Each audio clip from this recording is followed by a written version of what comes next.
What's up, guys? Welcome back to another episode of Here's the Thing. Today, we're going to talk about improving sleep. There's several things that you need to know in order to improve your sleep.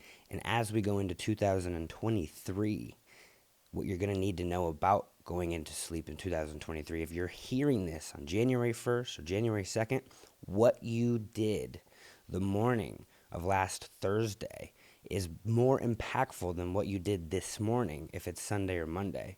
And that is in getting sunlight when you wake up. So the biggest thing is actually getting sunlight 48 to 72 hours roughly before the final day that you're actually starting your sleep schedule. So, for instance, if you're trying to improve your sleep and you're starting on a Monday, let's say, and you're trying to get more sleep or just trying to acclimate your sleep, you need to get sunlight immediately in the morning. But you're going to need to push that out at least 2 to 3 days because it has a buildup effect over at least 2 to 3 days. So morning sunlight's so imperative. It's not even about this morning. It's did you get sunlight 2 and 3 days ago in the morning, right away when you wake up. That's absolutely imperative. If you live in a place like the Midwest where we don't get a whole lot of sunlight in the morning, it's really imperative that you have bright lights in the morning to wake yourself up, not your phone, because even though that's a bright light, that's one of the first things that's going to set you into a reactivity state. So the last thing that you want to do is get right on your phone right away when you wake up as well. And same thing goes at night. You don't want to be on your phone because that is what spurs more brain activity. So in the morning, you're usually getting on your phone to get on Facebook, let's say. And what are you going to see on social media first thing in the morning? All roses and sunshine and let's have a great day? No, it's usually someone bitching about how they woke up late or whatever. You're usually getting fed negativity if you get on your phone. And if you get on your phone right away and you don't get on social media, well, for me, I'm looking at or thinking about looking at my email, my finances, my business stuff. I just start thinking about the day already instead of getting my body ready or thinking, hey, I need to get myself ready for the day. I'm already in go mode. And I've noticed personally, if I get on my phone within like the first 30 minutes, maybe even an hour, some days, upon waking, I am so much more reactive that it's unbelievable. And it's noticeable. It's very noticeable. And so get your sunlight in the morning. Don't get on your phone right away. If you do get on your phone, absolutely avoid like scrolling, avoid too much information, avoid the negativity. Sometimes I have to get on my phone to like start notes for the day, like a to-do list, or just to be able to read my philosophy stuff. Maybe sometimes I have my books on my phone and whatnot. And if that's the case, you want to turn the brightness down on the phone, but have lights up in the house to be able to wake you up. And then, so that's step number 2, sunlight. Don't get on your phone right away in the morning. And step number 3 is making sure that you get the body moving because the human body is a machine. And most of us, as soon as the feet hit the floor, we're just going. Now, just like your car will go if you just turn it on. And it will continue to go. And if you don't get oil changes, it'll continue to go. If your tires are getting low, it'll continue to move. But eventually, that car will break down. That vehicle will break down if you don't perform maintenance. That's getting in it and checking things once in a while. Oh, my tires are low, so maybe you fill them up. You need an oil change once in a while. You got to throw gas in it. Why do you take care of your car, but then when you wake up in the morning, you just go? You don't go, my hips are a little tight today, so maybe I'll work on those. My ankles are usually, they feel tight, or maybe I'm not like moving very well, so you do some ankle circles and stuff. Anything to wake your body up at least a little bit, because that's imperative for keeping the machine optimal and efficient. You don't want to be waking up and just going in a vehicle, the body, the sole thing you possess, when it's not running at efficiency. Because even though you go, well, it's not that big of a deal. Like, I don't feel bad. Yeah, but you're 30. And in 30 years, you're going to remember this and seeing my face talking about this. And you're going to go, oh, shit. Yeah, after 30 years of every day just waking up and going, I ended up just hurting myself, having bad hips. Now I have a bad back. Now I've got bad knees and bad shoulders because I guess 30 years ago, I probably should have listened to Brant and started getting the body moving. Sunlight every single morning. Stay off your phone, get the body moving. And one of the biggest things, especially for you night owls, is for you people who can't fall asleep at night, a nightly routine. The biggest issue I think people have with sleep, and this is a personal issue that I still deal with every single night, is I never had a nightly routine. I never had I got very good at a morning routine and getting myself going. So getting the brain activity going, getting the blood flowing. But you need something to slow yourself down. And in today's world, you need something to slow yourself down immensely, because most of us get off work, whether you've been on the phone scrolling or worried about all of the people on social media in your circle or whatever, you're doing that as soon as you get off of work anyway. And then you're watching TV. And so, like, if you're like most people, you're in front of one, two, three screens, and you have all of this information processing all night until you get tired enough to fall asleep. Because here's the thing, you don't just, like, your brain doesn't go, okay, it's nighttime, but so even though I'm scrolling Facebook, I need to start getting ready for bed. Your brain doesn't know what the hell is happening. It just gets fed information. Like, literally, if you're scrolling in the morning, your brain is wired. If you're scrolling at night, your brain's wired. Your brain doesn't see the sun going down and go, okay, let's tamper it down. And so one of the biggest issues is no one has a slow down routine or a nightly routine. Getting the shower done, brushing your teeth before bed, stuff like that. We literally, even if you do that, you're still sitting behind the screen, usually on your phone or iPad, especially if you're reading a book in bed, and you're on a screen until you fall asleep is one of the worst things that you can possibly do. And you're not going to slow your brain down enough to get into that recovery state. And because you do that, you're more apt to waking up at various hours, not getting enough REM sleep, not getting enough sleep in general. And one of the biggest common misconceptions is like, oh, I get 6 to 8 hours of sleep. Okay, but how is your sleep? Are you getting restful sleep? One of the next things is, do you have lights on?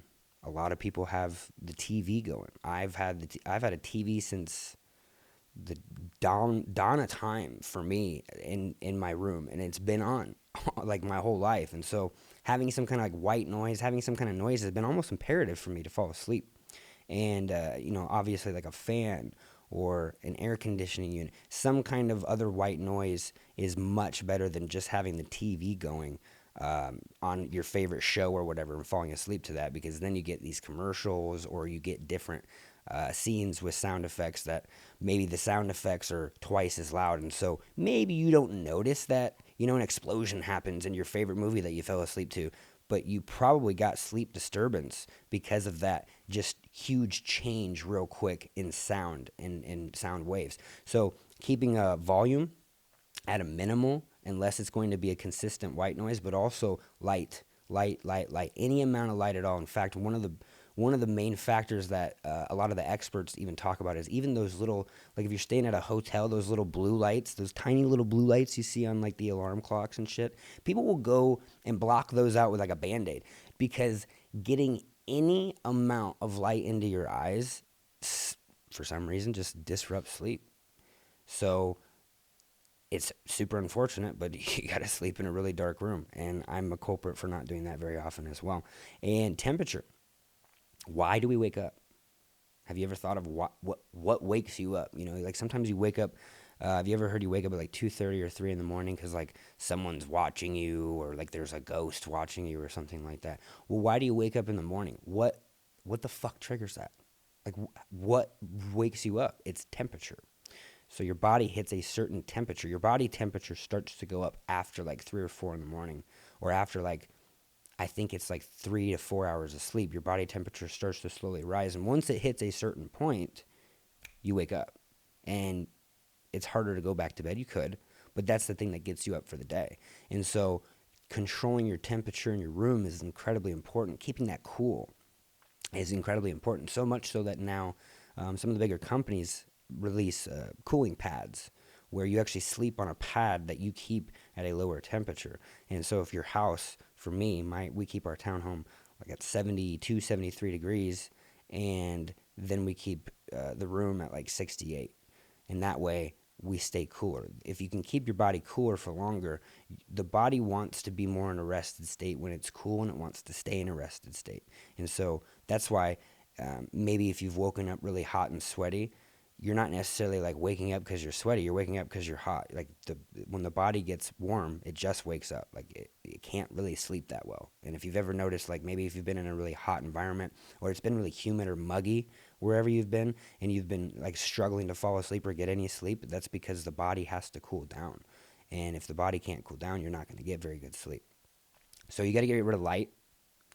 You want to have minimal noise, or you want to have at least consistent noise, and you want to have cool body temperature throughout at least the majority of the night. And all of this stuff, all of this sleep stuff started 2 days ago whenever you got sunlight. So if you want to improve your sleep, then right now, just to be able to start improving it, you need to get sunlight immediately in your eyes this morning, and then keep that going. And every single day, get up at that consistent same time and get your sunlight in your eyes, which is super, super imperative and critical. Um, then getting off your phone at night and in the morning. And another really big window is eating right when we go to bed. I'm not sure what the averages would be, but I've a lot of the people I've hung out with, just observed and noticed over the years, and myself included, we live in this environment where eating times aren't like the family dinner at 6 p.m.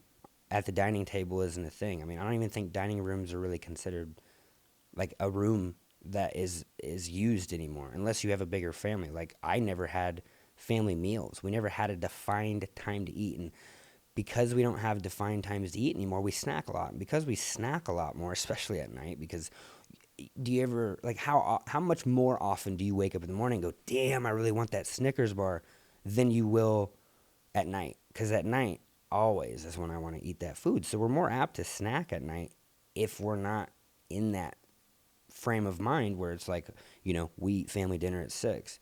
So if you're like the typical person, I imagine the typical person, at least in America, you're probably eating a little too late. And one of the best things you can do for sleep, and you have to find this balance, is for most folks, it's eating 2 to 3 hours prior to bed. 2 to 3 hours is about perfect, because if you're too full, then your body is still trying to digest food while your brain is trying to increase its own activity to be able to flush out the toxins from the day and yada yada. And if you go 4 or 5 or 6 hours, well, then you might be too hungry. And if you're too hungry going to bed, that will disrupt sleep even if you do sleep. Your body doesn't really like that. And so getting into a routine where maybe if you fall asleep around 11, I usually fall asleep. I try to go to bed by 11, usually fall asleep around 10. So I'm trying to end my eating around 7, 8 p.m.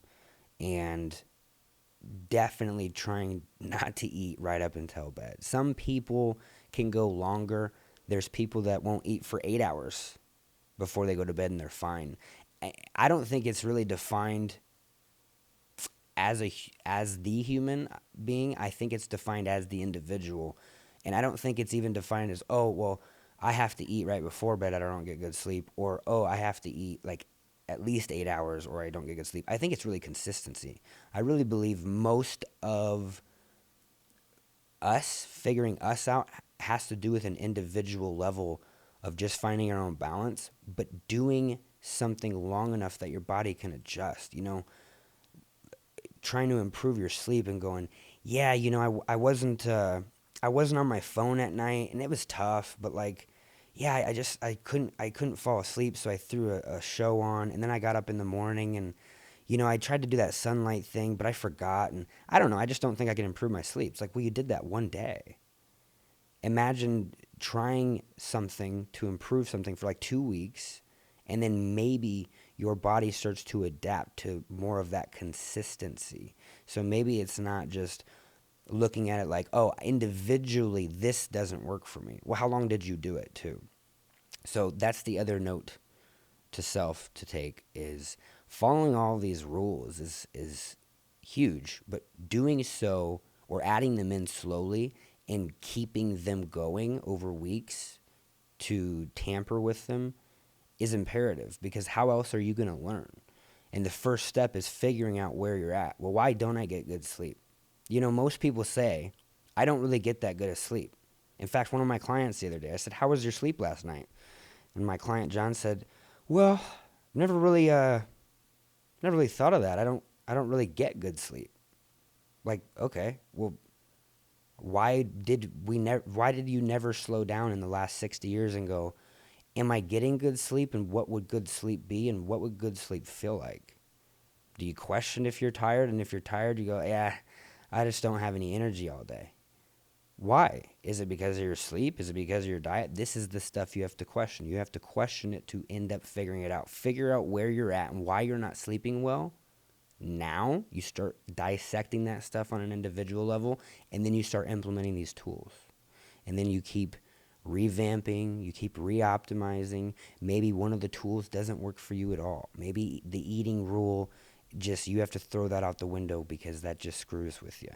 That's stuff that you have to start taking into account. Get rid of the phone in the morning. Start seeing sunlight immediately. Start a morning routine. Start a cool down routine at the end of your day, a nightly routine to get yourself calmed down. And I promise you that you're going to start having more energy through the day. You're going to start losing more weight. You're going to start feeling less anxious, less depressed, less of a mess. And life's going to start just randomly being a little bit easier for you. So go out there and start getting good sleep. See you next time.